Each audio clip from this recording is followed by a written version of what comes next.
بسم اللہ الرحمن الرحیم۔ السلام علیکم۔ پروگرام علم و دانش کے ساتھ میں آپ کی خدمت میں حاضر ہوں۔ ہمیشہ کی طرح سید سرفراز شاہ صاحب ہمارے ساتھ موجود ہیں۔ علمی روحانی حوالے سے ہماری گائیڈنس کرتے ہیں، ہمیں بتاتے ہیں زندگی گزارنے کے لیے بہتر لائحہ عمل کیا ہو سکتا ہے، بہتر زندگی کیسے گزاری جا سکتی ہے۔ اس حوالے سے جو پچھلے پروگراموں کے آپ نے سوالات جس حوالے سے بھجوائے ہیں وہ بھی ہم شامل کریں گے پروگرام میں، اور کچھ نئے موضوعات کی بھی بات کریں گے۔ تو السلام علیکم شاہ صاحب۔ وعلیکم جی، السلام۔ ایک بہت ہی کامنلی جو سوال پوچھا جاتا ہے اور جو اب بھی کئی لوگوں نے ہمیں بھجوایا وہ یہ ہے کہ جب تمام جاندار موجود تھے، اللہ کی جو تعریف کے لیے دن رات عبادت کر رہے تھے، پھر انسان کو پیدا کرنے کی کیا ضرورت تھی؟ انسان کیوں پیدا کر دیا؟ تو حالانکہ اس کے بہت سے جواب دینی حوالوں میں موجود ہیں، لیکن پھر بھی لوگ جاننا چاہتے ہیں، تو ذرا اس بارے میں ارشاد فرمائیے۔ بسم اللہ الرحمن الرحیم۔ آپ نے بجا طور پہ فرمایا کہ یہ ایسا سوال ہے جو بڑی کثرت سے پوچھا جاتا ہے، اور بڑے بڑے اچھے علماء نے بہت اچھے اس کے جواب دیے ہیں مختلف پیرائے میں۔ بات یہ ہے کہ جب کچھ نہیں تھا، رب تھا، فرشتے تھے، جنات تھے، اس وقت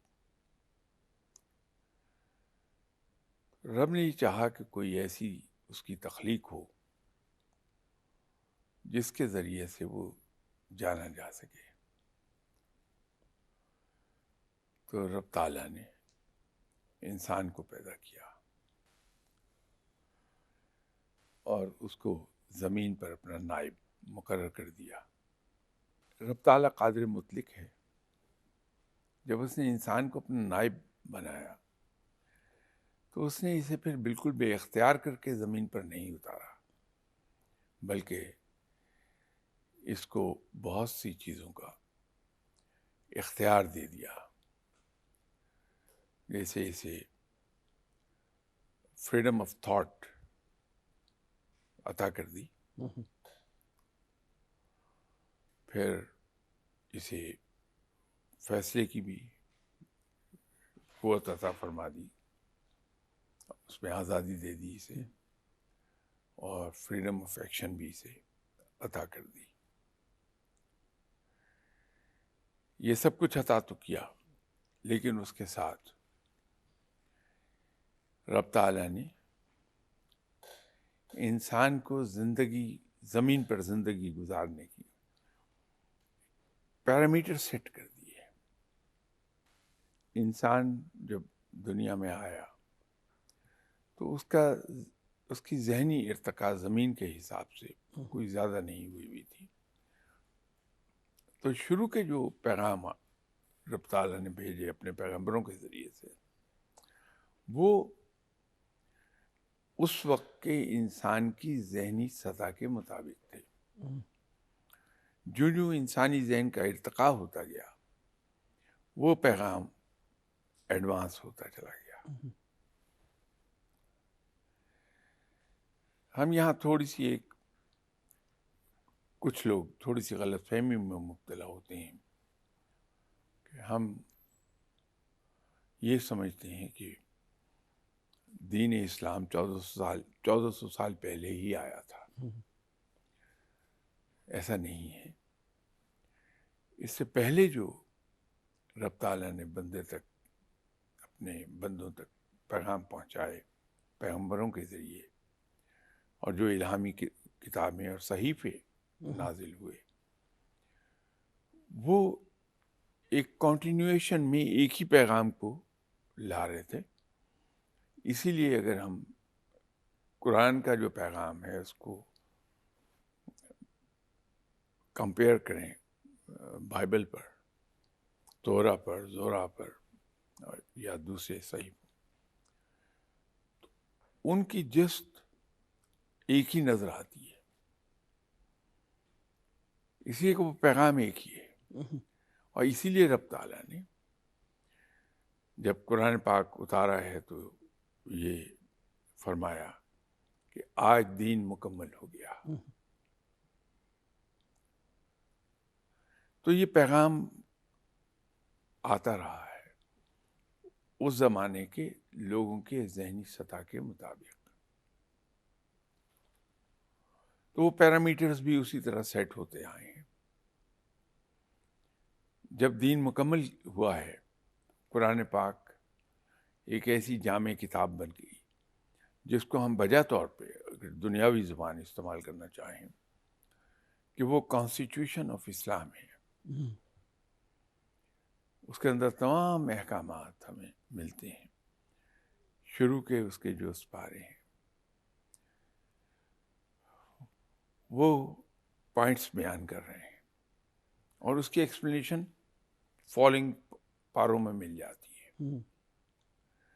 تو وہ پیرامیٹر سیٹ کر دیے رب تعالیٰ نے، اور یہ فرما دیا کہ اگر ان پیرامیٹرز کے اندر رہ کے زندگی گزارو گے تو تمہارے لیے جب تم لوٹ کے آؤ گے ابدی زندگی کی طرف تو یہ انعامات ہیں تمہارے لیے. لیکن اگر تم ان حدود کو سٹیپ اوور کر جاؤ گے تو پھر یہ سزا ہے تمہارے لیے. آزادی دے دی، بات وہاں ہو رہی تھی. یہ آزادی فرشتوں کے پاس نہیں ہے، وہ ایک آج کی کمپیوٹر کی زبان میں بات کریں تو پروگرامڈ مخلوق ہیں رب تعالیٰ کی. جو حکم ملا اس کی انہوں نے اس کو کیری آؤٹ کر لیا، ان انسٹرکشنز کو کیری کرتے ہیں، اپنا مائنڈ اپلائی نہیں کرتے. حیوانات ہیں، ان کی زندگی ایک خاص پیٹرن پر چلتی ہے، وہ اپنا مائنڈ اپلائی نہیں کرتے ہیں. یہ شرف صرف انسان کو حاصل ہے کہ وہ اپنا مائنڈ بھی اپلائی کرتا ہے، وہ سوچ بھی سکتا ہے، فیصلہ بھی کر سکتا ہے، اور اس کے مطابق عمل بھی کر سکتا ہے. مجھے آزادی حاصل ہے کہ میں کچھ بھی سوچوں. میں چوری کرنے کی سوچ سکتا ہوں، کوئی فرشتہ زمین پر نہیں آئے گا مجھے یہ کہنے کے لیے کہ یہ سوچ نہ سوچو. مجھے آزادی ہے، میں چوری کرنے کی بات سوچتا ہوں، اس کے بعد فیصلہ کر لیتا ہوں کہ مجھے یہ چوری کرنی ہے. میں آزاد ہوں فیصلہ کرنے میں، پھر میں وہ چوری کرتا ہوں. کوئی فرشتہ میرا ہاتھ نہیں روکتا اس پہ، میں آزاد ہوں. لیکن اس کی سزا دنیا میں بھی ہے، پھر حد جاری ہو جائے گی میرے اوپر کہ میرا ہاتھ کاٹ دیا جائے. آخرت میں بھی سزا ہے میرے لیے. تو یہ آزادی اور یہ اکاؤنٹیبلٹی انسان کی ہے. اور اکاؤنٹیبلٹی کے بارے میں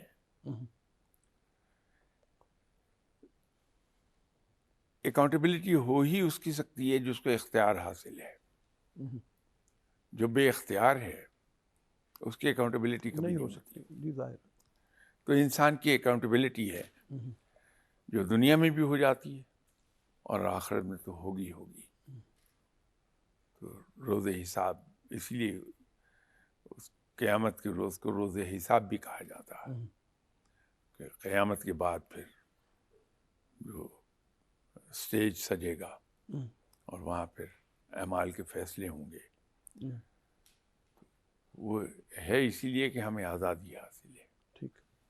اس حوالے سے یہ فرمائیے کہ لوگ بہت سے یہ سوال کرتے ہیں کہ اگر اس طرح سے انسان کو بھیجا گیا اور اس کو بہت اختیارات بھی دیے گئے تو پھر بہت سے لوگ بے اختیار کیوں ہیں، بہت سے لوگ بہت زیادہ اختیار والے کیوں ہیں؟ تو کیا اس کا جواب یہ دیا جا سکتا ہے کہ جو بہت زیادہ اختیار والے ہیں پھر ان کی اکاؤنٹیبلٹی بھی اتنی زیادہ ہے، اور جو بے اختیار ہیں ان کی اکاؤنٹیبلٹی بالکل نہیں ہوگی؟ اس سے یہ بھی نتیجہ نکالا جا سکتا ہے کہ قیامت کے دن جس کو ہم سمجھتے ہیں اور ہمارے ایمان کا حصہ ہے کہ وہ آخری دن ہوگا جب حساب کتاب ہوگا، تو وہاں ان کو وہ جواب نہیں دینا پڑے گا جو اختیار والے کو دینا پڑے گا. میرا خیال ہے شاید آپ ریفر کر رہے ہیں اس بات کو، کیونکہ یہ 3 اختیار میں نے عرض کیے ہیں وہ تو سب انسانوں کو یکساں حاصل ہیں. ٹھیک ہے. اس میں کہیں کوئی تفریق نہیں ہے. لیکن جس کو آپ ریفر کر رہے ہیں اگر میں صحیح سمجھاؤں وہ یہ ہے کہ ہم میں سے ہر آدمی اپنی اپنی جگہ پر کچھ لوگوں پر حاکم ہے. تو جو اس کے زیر حکم کام کر رہے ہیں وہ ان کے لیے آنسریبل ہے، اس کو حساب دینا ہے. تو وہ جو لیول ہے اس کا حکم چلانے کا، وہ جو بڑھتا جائے گا، اوپر جاتا جائے گا، اتنی اس کی جواب دہی زیادہ ہوتی جائے گی. ٹھیک. کہ وہ اس سے سوال کیا جائے گا کہ تم نے ان کا کیا خیال کیا، ان کو راہ راست پر تم نے ان کو راہ ہدایت دکھائی، تم نے ان کی ضروریات کے بارے میں خیال کیا. تو وہ تمام چیزیں اس سے پوچھ جائیں گی، اور وہ یقینی طور پر وہ اس ڈگری سے کمنسریٹ کرتی ہے جس ڈگری پر وہ حکم چلا رہا بیٹھا. ٹھیک ہے، اجازت دیجیے ایک چھوٹی سی بریک کے لیے. یہ بریک کے لیے ہمیں اجازت دیجیے، ہم بریک کے بعد حاضر ہوتے ہیں. اپنی گفتگو کو ہم جاری رکھیں گے بریک کے بعد.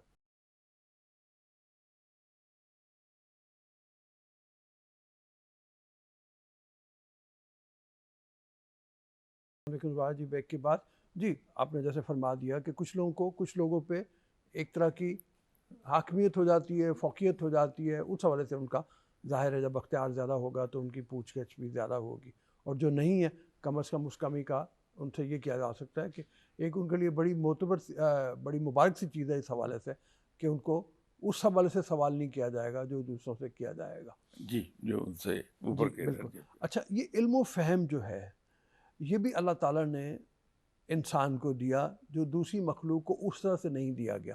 جیسے فرشتوں کے پاس علم و فہم اس طرح کا موجود نہیں ہے جیسے انسان کے پاس موجود ہے، اور اس علم و فہم کی بدولت انسان پھر جو تسخیر کائنات کے لیے نکلتا ہے اور وہ کائنات کی ان پر اسرار رازوں کی طرف بھی جاننے کی کوشش کرتا ہے جو اس کے ہیں. تو میرے خیال میں یہ بھی تو ایک فوقیت اس کو بہت زیادہ ہے دوسری تمام فوقیت کے مقابلے میں. ایک طرح کا اللہ تعالیٰ نے یہ ٹیسٹ بھی دے دیا ہے پھر انسان کو کہ وہ کس حد تک اپنی عقل کو استعمال کر سکتا ہے اور کس حد تک جا سکتا ہے. تو یہ ایک بڑی دلچسپ سی صورتحال بھی ہوگی ایک لحاظ سے دیکھا جائے تو. میرے خیال میں انسان واحد تخلیق ہے رب تعالیٰ کی جس کو رب نے غور و فکر کی دعوت دی ہے. جی. اور غور و فکر وہ کر سکتا ہے جس کو رب تعالیٰ نے علم و فہم عطا فرمایا ہے. اب اس میں ایک سوال اٹھے گا کہ یہ تو بڑی ایک کوالیفائنگ ٹرم ہے کہ جس کو علم دیا ہے. حالانکہ علم انسان کا غور و فکر سے آتا ہے. اب اس پہ ایک سوال ہو سکتا ہے. بات یہ ہے کہ میرے پاس اگر بالکل اتنا سا علم ہے تو میں چیزوں کو دیکھتا ہوں، اسی کے مطابق میں اس پہ غور و فکر کرتا ہوں. جیسے آپ کے کسی پروگرام میں ذکر ہو رہا تھا کہ رب تعالیٰ نے جب آدم کو تخلیق کیا تو اسے علم الاسماء عطا فرمایا. جی. اب وہ علم الاسماء جو ہے وہ جینیٹیکلی ٹرانسفر ہو رہا ہے اولاد آدم میں. تو وہ بنیادی علم موجود ہے، اس سے ہم علم غور و فکر کی طرف جاتے ہیں. جو ہم غور و فکر کرتے جاتے ہیں اس کی گہرائی میں اضافہ ہوتا ہے تو ہمارے علم میں اضافہ ہوتا جاتا ہے، اور ہماری جو عقل و فہم ہے اسی حساب سے وہ ایکسپینڈ کرتی چلی جاتی ہے، زیادہ ہوتی جاتی ہے. ابھی یہ جو علم الاسماء کا ذکر ہوا تو آئی ہوپ کہ میں بہت زیادہ آف دا پوائنٹ نہیں جاؤں گا اگر ایک چیز عرض کر دوں آپ سے کہ ہمارے یہاں ایک سوال سوسائٹی میں بہت پوچھا جاتا ہے. وہ یہ ہے کہ سب ادر دین مسلمس یہ روحانیت نہیں ہو سکتی ہے یا کیوں ہے؟ ادھر بھی سوال ہوتا ہے. بات یہ ہے کہ یہ جو علم الاسماء سکھایا گیا تھا یہ تو حضرت آدم کو سکھایا گیا تھا، اور وہ نسل در نسل جینیٹیکلی ٹرانسفر ہوتا چلا جاتا ہے. انسان اپنے روح کو، کیونکہ انسان دو چیزوں پر مشتمل ہے، ایک جسم ہے اور ایک اس کی روح ہے. جسم کا رول اس سے زیادہ کچھ نہیں ہے کہ یہ روح کے ریزیڈنس کی حیثیت رکھتا ہے، اور اس کو چلتا رکھنے کے لیے جسم کو انسان خوراک لیتا ہے، بریک فاسٹ ہے، لنچ ہے، ڈنر ہے، اور چیزیں ہیں. لیکن جو روح کی غذا ہے وہ ہے یاد الہی، کہ جتنا انسان رب کو پکارتا جاتا ہے اس کی روح اتنی ہی پھلتی پھولتی ہے. اچھا. اور اگر ہم تصوف کی زبان میں اسے کہیں تو روح کی پرواز اتنی ہی بلند ہوتی چلی جاتی ہے، جتنی اس کی رب اڑان کو پکارتا ہے اللہ جتنا زیادہ یاد انسان کرتا ہے. پکارے گا، چونکہ وہ روح کی غذا ہے ٹھیک. تو اس کو میکسیمم غذا ملنا شروع ہوتی ہے، اس سے روح پھلتی پھولتی ہے، ٹھیک. اور اسی حساب سے اس کی روح کی پرواز بڑھتی ہے. ٹھیک. ایک سوال کسی نے بھیجا ہوا ہے، اور وہ یہ ہے کہ کیا ہر چیز اللہ تعالیٰ نے پھر لکھ دی ہے اس انسان کے لیے جس کو یہاں پہ بھیجا گیا ہے اور اپنا نائب بنایا گیا ہے؟ تو نائب کے پاس کتنا اختیار ہے اپنے آپ کو تبدیل کرنے کا، یا اپنے مستقبل کو تبدیل کرنے کا، یا اپنے حالات کو تبدیل کرنے کا؟ دیکھیے، اگر لکھ دی گئی ہوتی کوئی چیز تو پھر انسان ایک طرح سے پروگرامڈ ہی ہوتا، پھر سزا و جزا کا نظام کوئی معنی نہیں رکھتا تھا، پھر حساب کتاب کوئی معنی نہیں رکھتا تھا. اگر فکس ہے، اصل میں اس کو تھوڑا سا ہم اس طرح نہیں سمجھتے جیسے وہ ہے. تقدیر کے دو حصے ہیں، یا جس کو ہم کہتے ہیں لکھے کے دو حصے ہیں. ٹھیک. ایک ہے hardly 5 to 10% of the total تقدیر، اس کو ہم تقدیر مبرم کہتے ہیں. باقی حصہ جو ہے اس کے لیے ہم با اختیار ہیں کہ ہم جیسے چاہیں اپنی تقدیر خود لکھ لیں. وہ ہمارے اعمال فیصلہ کرتے ہیں کہ ہم نے اپنی تقدیر کیسی بنائی ہے. ٹھیک. اور تقدیر مبرم کے اندر بھی اب دیکھیے، جیسے موت ہے، یہ تقدیر مبرم کا حصہ ہے، اس سے مفر ممکن نہیں ہے. جی. ہر ایک کو موت آنی ہے، اور اس کی تینوں چیزیں مقرر ہیں: موت کا وقت، موت کا طریقہ، اور موت کا مقام. یہ تینوں چیزیں مقرر ہیں، اس کو ہم تبدیل نہیں کر سکتے. یہ رب کے اختیار میں ہے. رزق رب کا فیصلہ ہے. عزت و ذلت یہ اسی تقدیر مبرم کا حصہ ہے.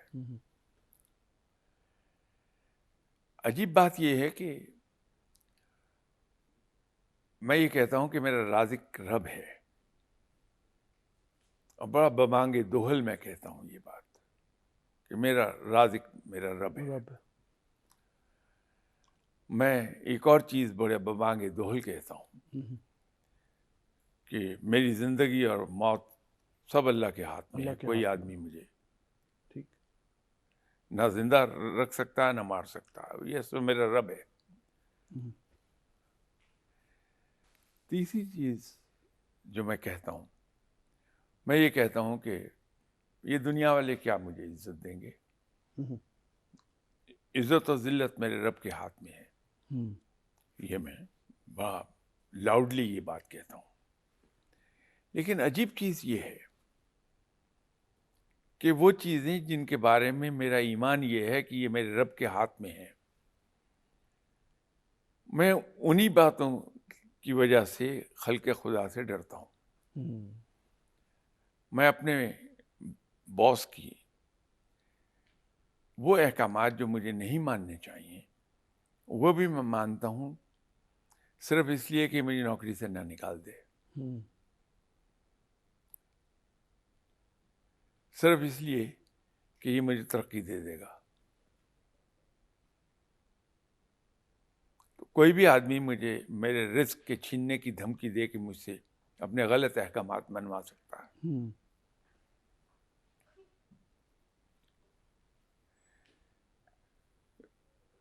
میں موت کے بارے میں کہتا ہوں کہ میری موت اور زندگی میرے رب کے ہاتھ میں رب ہے، کے ہاتھ میں ہے۔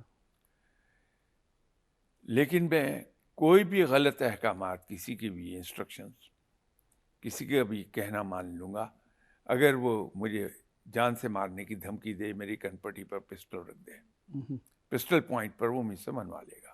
ہوں، حالانکہ ایمان میرا یہ ہے زندگی اور موت میرے رب کے ہاتھ میں ہے، اور موت کا وقت معین ہے، کوئی بدل نہیں سکتا، ہوں، طریقہ بھی معین ہے اور مقام بھی معین ہے۔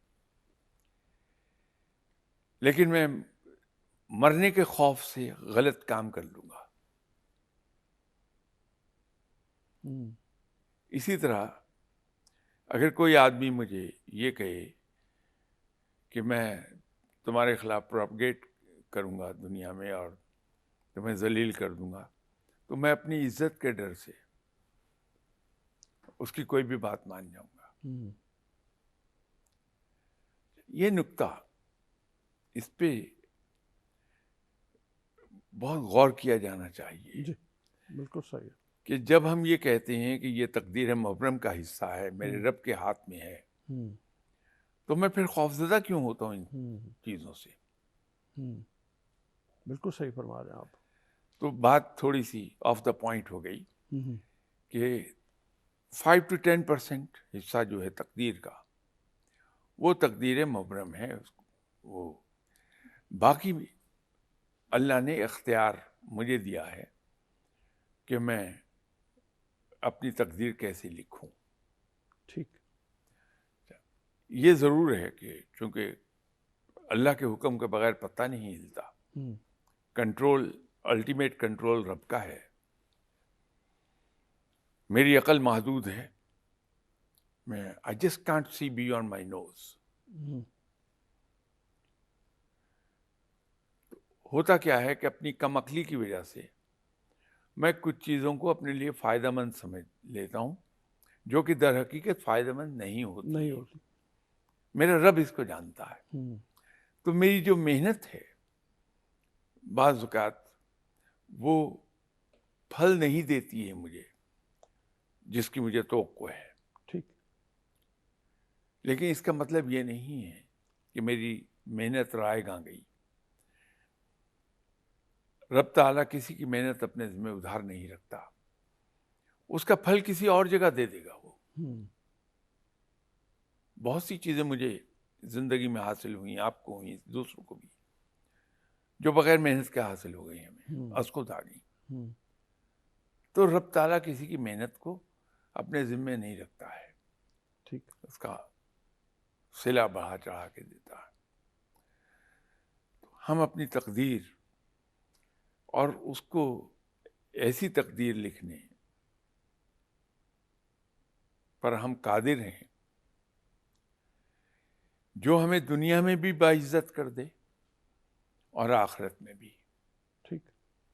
وہ اس طرح سے کہ جو رب تعالیٰ نے پیرامیٹر سیٹ کیے ہیں ہمارے لیے کہ ہم ان کے اندر رہ کے زندگی گزاریں۔ ٹھیک۔ اگر ہم اللہ کے بتائے ہوئے راستے پہ چلتے ہیں تو پھر ہم اپنی تقدیر وہ لکھتے ہیں جس کے ذریعے اس دنیا میں بھی ہمیں عزت بھی ملتی ہے، دنیاوی آرام و آسائش بھی ملتی ہے، رزق بھی ملتا ہے، اور آخرت میں بھی ہمیں اللہ باعزت کرے گا۔ ٹھیک۔ ہمارے پروگرام کا وقت یہاں ختم ہو رہا ہے، ابھی اجازت دیجیے۔ آپ ہمارے پروگرام کو اگر دیکھ رہے ہیں تو اس کے بارے میں اپنی رائے ضرور دیجیے گا، ہمیں لکھیے، ہمیں بتائیے، اور اپنے سوال بھی ہم تک بھیجیے جن کے ہم جواب لینے کے لیے شاہ صاحب کے سامنے ان سوالوں کو رکھیں گے۔ ابھی اجازت دیجیے، اللہ حافظ۔